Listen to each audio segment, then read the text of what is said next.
Welcome back to the Untouchaballs podcast. Caden and Leo here. Caden, how you doing today? I'm doing good. We got a little 2-episode day for you guys coming here. A little 2-episode day. I am also doing fantastic, Caden. My picks in football this week were not doing fantastic. It was a down week for the both of us. It was a down week, but I say the two games that mattered for me at least. Both ended up being really good. Both I hit. Well, one of the games was really good. Okay. They both were good for outcomes for you. Let's say Outcomes, we'll say that. Yeah. But let's jump right into it then, I guess. Talking about that first game, Denver Broncos, New York Jets, went exactly how I thought it was going to, Caden. Yeah, I mean, especially that first half, it's pouring rain. Bo Nix had negative passing yards for like the entire first half. The first quarter was atrocious. Well, the whole first half was atrocious. There was nothing going on. Like, it looked like they reverted. It looked like a 2023 Patriots game. Like that Colts-Patriots game from Germany last year. It looked like that. Yes. Well, and the thing, too, also, Caden, is it literally looked like how that offense looked against the Steelers and the Seahawks. Yep. But, to be fair, once again, playing another top defense, Caden. That's now 3 of the probably top 6 defenses in the NFL the Broncos played against. Yeah, I mean... On paper. It's definitely statistically, at least for the start of the season. Especially like the Steelers and the Giants. You don't without the start of the season, you're still putting them towards the top. 100%, Caden. But hey, ugly win. A dub is a dub. A dub is a dub. And to win on the road against Aaron Rodgers, which is the first time in a loss in, I forget what the stat was, for that first time in a loss that he didn't throw a touchdown pass. Oh, okay, yeah. I mean, and Bo Nix finally got it in. Bo Nix got in his first ever career touchdown pass. Yeah. Cortland Sutton in the back of the end zone. It was a sketch throw, to be honest. Yeah, a little bit. Let him almost back too much a little bit, but a win is a win. Javonte Williams had a bounce back week. Javonte finally looked good. Let's even carry that momentum forward. He's definitely heard the noise. Oh, yeah. I have been on him for running like a slow blob, but we'll see if he continues to pick it up. Yep. Of course, we saw the injured to Bidet, Tyler Beatty, whatever. I think Bidet is... We don't know. That was tough. We hope he has a quick recovery. Spinal's obviously always dangerous and scared, but let's move to the next NFL match we discussed. So the Patriots game happened, and I mean, I will say, Fred Warner made one of the most athletic plays I've ever seen in my life. Fred Warner. That pick six. I mean, I don't know where Jacoby was throwing. He looks 7 yards right. He's a wide open receiver, but either way, incredible play by Fred Warner. The defense at the start of the game was holding their own. They were looking good. Then they just kept getting torched by big plays. Kyle Duggar got ruled out, and then you had a couple deep balls to Ayuk. There was that big 56-yarder to Deebo Samuel.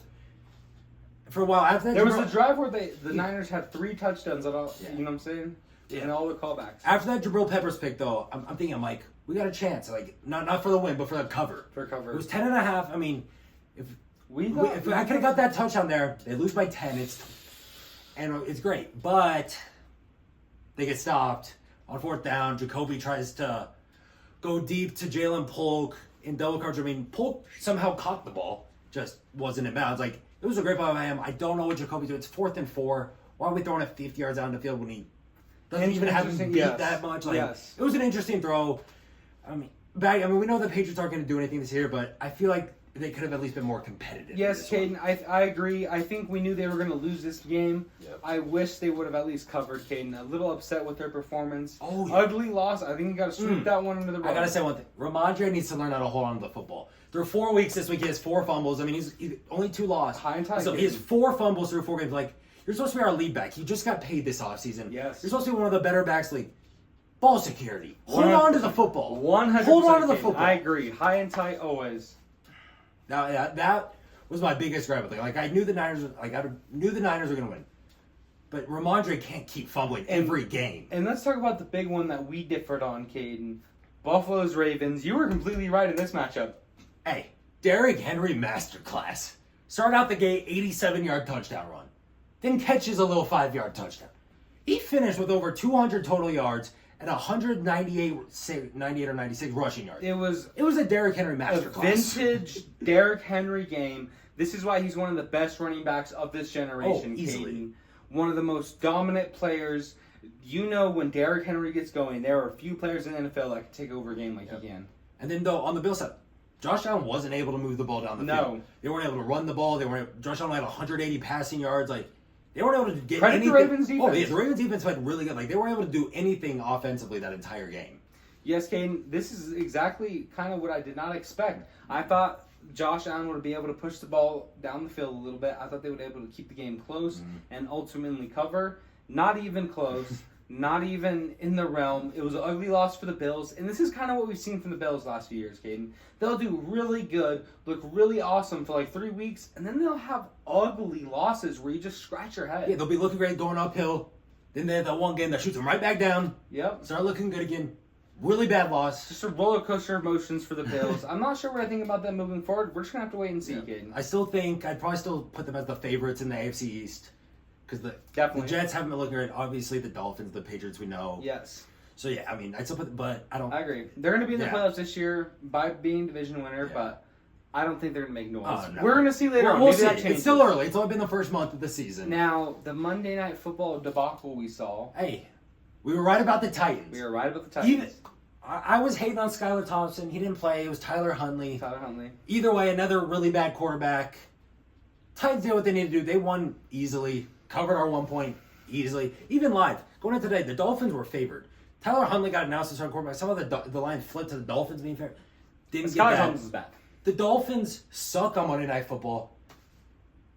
The Titans, I mean, good. They got a win. Their season's been over. It's an ugly win. I mean, like you said, are you improving your draft stock, or I mean, ultimately you're kind of hurting your draft stock. Yes. So it is a weak quarterback class, though. A weak quarterback. It's a weak quarterback. There's class. 3 good quarterbacks. 2.5. 2.5. You got Shedeur and Ewers and Quinn, but like I don't know if I put them as definitely not Cam Ward. Not a fan. I think he's just so old and. I mean, he looked bad against Virginia. He looked that good against Virginia Tech. We'll finish up the football. Yeah. But, yeah, that game went how we expect. I don't think there's much to say. A game that was almost really good. I mean, I'd still say it was a good game. It was good, but the Lions kind of just kept it enough out of distance where it got close. After that DK fumble, when the Lions were able to go 14-0, they didn't look back after that. Yeah, they didn't look back. It was a solid Monday Night Football game, an entertaining high score. Finally, points in a primetime game, 42-29 is a great game. Great score. I mean, the Seahawks were so close so many times they just kept shooting themselves in their own foot with mistakes. Yeah, you have an offensive penalty on that 4th and 3 that was converted. Like if you convert that and are able to drive down the field, you could have tied the game. You're down 8 at that point. 100%, Caden. Seahawks just made poor mental errors, and I mean it's a sign from a young team. Yeah, that's a young team in key important roles. Ultimately, what I expected, I thought the Lions would cover and play well in this game, which they did. They proved that they are still one of the premier teams in the NFC and are looking to make an impact in the playoffs. Yeah, Jared Goff finally had that game we were looking for from him to start this season. A really great, solid bounce-back win for the Detroit Lions, and they're looking pretty solid. They are looking solid. Who knows? I like them in the division, but who knows with how good Sam Darnold and the Vikings have been. Exactly. They're 4-0. They're 4-0 somehow. They're looking scary, Caden. Very scary hours over there in Minnesota. Yeah. But let's talk college football, and I think we should start with the big game from the weekend. Big upset coming out of Orlando. This is the big game. A big game. This is the big game of the week. Yeah. Not another big game. I don't care about the SEC ball. This is Big 12 time, Caden. This is Big 12 time. Colorado going in, shocks the world, and puts a clinic beat down on UCF. Caden had a great privilege of being able to be at that game in the environment. Rainy before the start.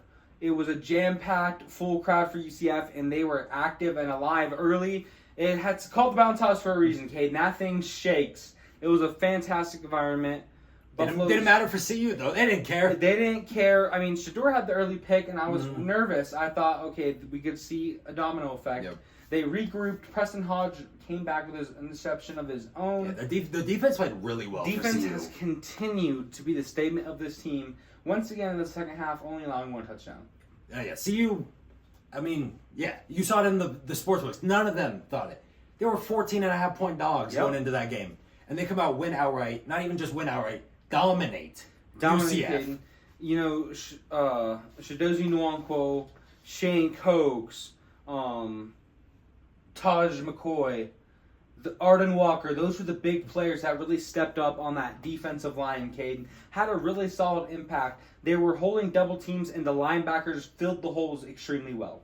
Yeah, I mean, it was just a great all-around team win by CU, and let's see if they can keep building off that. And I think unanimously, the consensus of everyone who's seen the game and was watched the team last 2 years, that was the best team win under the coach Prime era.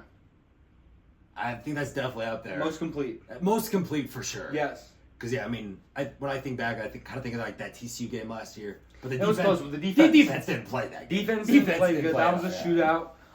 Big, great road win, and now you're going into a bye week. You're going to get the defense fully healthy, Caden, and back at home against Kansas State in a big one. Oh, that should be a really good game. We'll touch on that later. Speaking of Kansas State, we were wrong again about Oklahoma State. I think we just got to realize Alan Bowman is not a good quarterback. Yeah. Even with having Ollie Gordon, he's looked awful, especially these last 2 weeks against those tougher ranked opponents. Threw 2 picks against K-State. Like, they started the game out great. They're up 13-7. Yes. I'm watching this game. It was looking promising for Oklahoma. I leave to go to the store. Get there. It's now 35-7 or 35-13.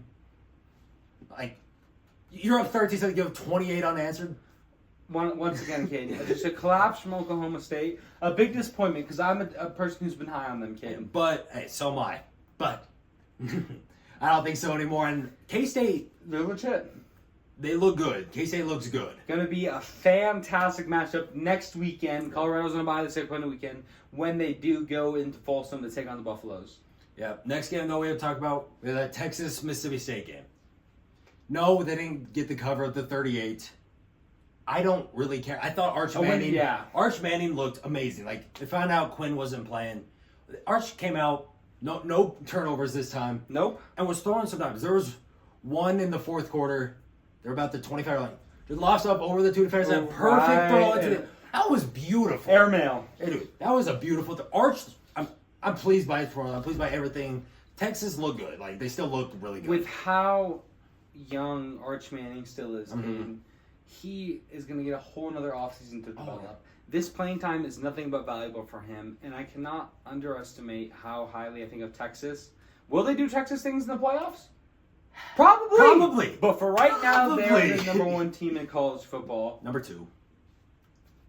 Rankings-wise. I'm talking about in my list. And no, in my mind, I would also agree. I think they're the best team. Yeah, but according to the AP poll. Now, speaking of AP poll, let's talk about that big matchup now, Caden. Well, we got one more other. It wasn't a great game, but we did mention it, so I just want to say that game, Illinois-Penn State. Yes. Illinois was able to cover that 18. Like I said, I thought the number was too big. You were right. Spot on that Drew Aller didn't do anything, but Penn State was able to run the ball amazingly.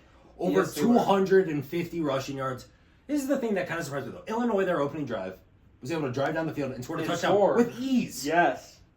And then nothing again. Penn State's defense stepped up, allowing under 100 yards total in the second half. Good win by Penn State. They look good. I mean, so does Illinois. I think Illinois is still looking like a good team. Yes, and we thought Penn State was going to win. You're right. You were spot on with just the fact that the 18.5 line was just a little too high. But good win for Penn State. And you got to be feeling pretty solid if you're them. Oh, yeah. Oh, for sure. Yeah. You're already ranked top 10. The rest of your schedule isn't that hard. I was going to say, it's a favorable schedule. Like, they got a good chance to be in this new 12-team playoff. Like, I don't see them winning the Big Ten by any means. Yeah.